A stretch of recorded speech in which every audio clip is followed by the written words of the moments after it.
Hey, Manny, how you doing? Good, Matt. How are you? Doing great. So I have one of my fun Wednesday roster number questions for you. I know you like them. So in a normal year, right, you probably want to fill all 25 initials to keep even roster numbers for the future. But with everyone getting an extra year of eligibility, are you able to be more selective in who you want to take in 2021? Like not be as concerned if you sign like 21, 22, or 23 instead of 25, or maybe stretching it with late offers or, plan B, so-called plan B and plan C guys.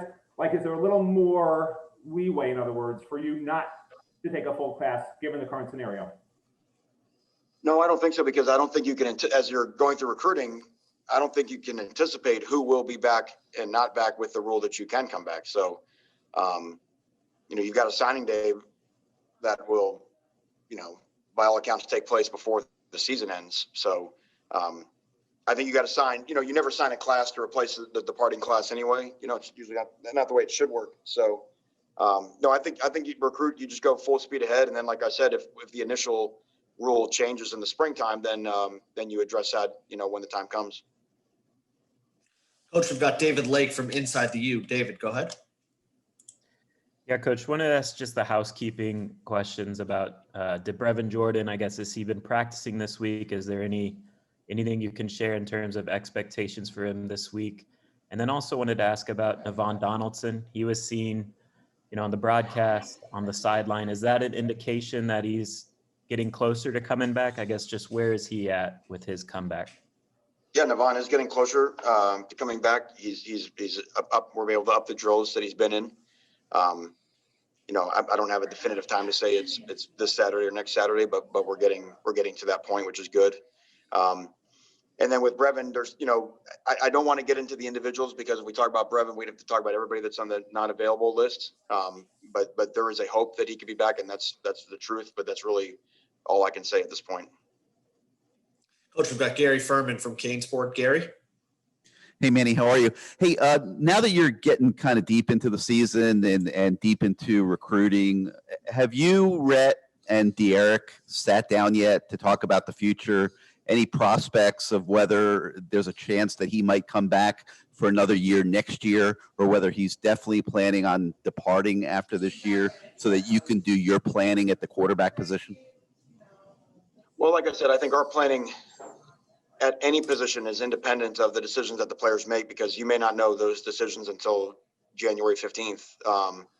So those will be the conversations, not just with De'Eric, but with every player that we have that's draft eligible, whether they're now in the senior class or in the junior class, whether they can come back. But I still think we're, at this point, we just played our 7th game. I think we're a little early in the season for anybody to really know exactly what they're going to do. So it's coming, it's there. I mean, it's a good question to ask, but we're not quite there yet.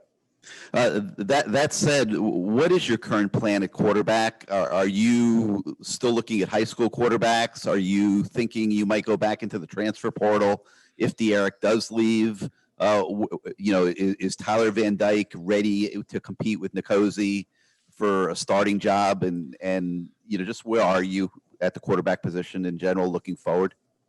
Yeah, I mean, I think first of all, the guys we have on campus, we like, Tyler, Nkosi, Peyton.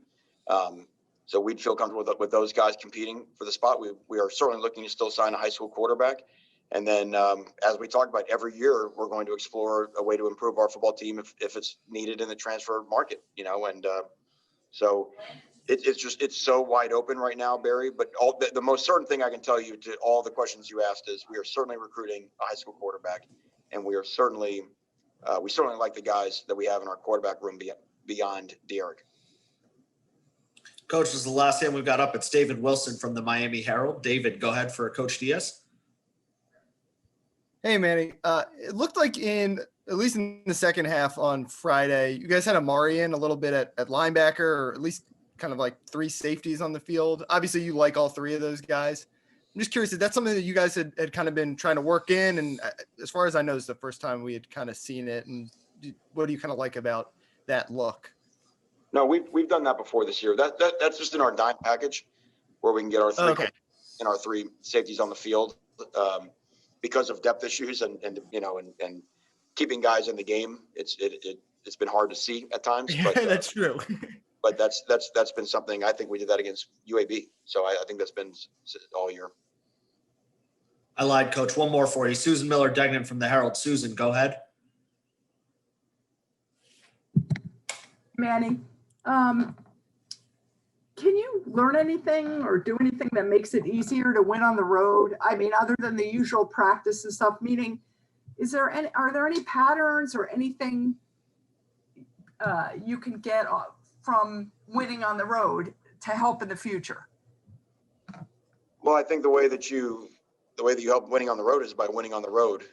You get confidence that you can do it. Of course, it's a weird year this year because you don't have, the packed stadiums, even though we feel like all three places we've been have been pretty juicy environments for the limited amount of fans that they've had. But when you want to win on the road, I think, obviously special teams are always going to be important. That hurt us last Friday. Winning the turnover margin is always going to be important because you have, on the road, it's all about the big plays of momentum. And what can really get momentum going against you is turning the ball over, giving up big plays in special teams, and giving up big plays on defense. So, the old adage that, pitching and defense travels in baseball, you want that to be true in football as well. So we need again to have we need to have a better performance by our defense this Saturday than we had last Friday. Thank you. Coach Diaz, thanks for spending a few minutes with us today. You got it.